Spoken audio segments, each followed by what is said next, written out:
Maria Luísa, hoje eu tô aqui pra secar meu cabelo pra ficar bem bonito. Agora eu vou precisar de ajuda de um adulto pra botar isso. Mamãe, coloca isso. Tá, vou colocar. Só mostra teu cabelo, como é que tá. Olha meu cabelo como ele tá. Já pintei agora pra secar, que o meu pai mandou, tá bom? E eu vou fazer o que ele mandar.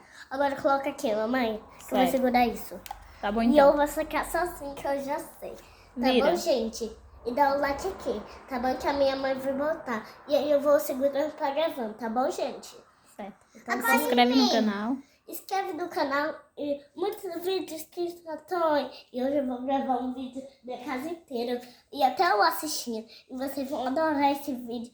Até eu vou mostrar pro meu filho. Ele vai amar. Tá. E vamos lá, gente? Agora mostra só teus cabelos, como é que está. Olha meus cabelos, que lindo. Eu vou cortar um dia. Agora coloca, mamãe. Oi, Bela. Essa é minha irmã, tá bom, gente? Agora vamos lá com... Agora vamos Onde lá. você comprou esse secador? Não vai falar onde você comprou? Foi eu que comprei. Eu comprei com meus pais. Agora me dá. Eu ganhei lá na van, no tio do Luciano. Ele é muito bom. Tu comprou aonde? No tio, lá na van. Ele Na é van, muito foi? bom. Ele faz qualquer coisa de pentear o cabelo. Foi. E ele é muito bom, né, esse secador? É muito bom mesmo. E foi bem baratinho ele. É, bem baratinho mesmo. Agora vamos lá, mamãe, coloca. Fala aí. Agora eu vou secar. Você tá vendo, gente? É muito mal, né, gente? Deixa o like aí, gente. Tchau.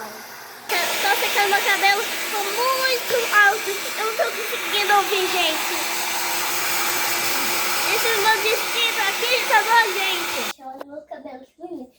Se você gostar do meu canal, quer número de inscritos pra eu ter muitos canais. Obrigada, gente. E tchau. Pra outro eu passo um vídeo. E deixa o like e livre de todo o mal. Tchau, gente. Um beijo. Mostra os teus cabelos, E Heloísa. olha meus cabelos. O resultado. Olha aí, gente. Que olha lindo. o resultado, que lindo. Meu Deus.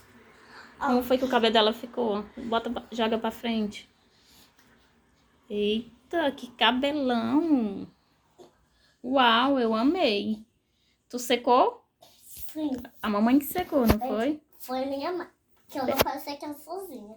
E aí, esse foi o vídeo de hoje. Inscreve no canal, deixa muitas observações. E tchau, gente. Gente, a Lolozinha queria muito chegar aos 1000 inscritos. Por favor, gente. Pede pro pessoal pra se inscrever no nosso canal. Pra gente conseguir chegar nos 1000 inscritos, né, Lô? É, e agora eu vou mostrar minha mãe, tá bom? Dá um beijo. Mua. Coraçãozinho pro pessoal. Desenrola, bate, joga de leite.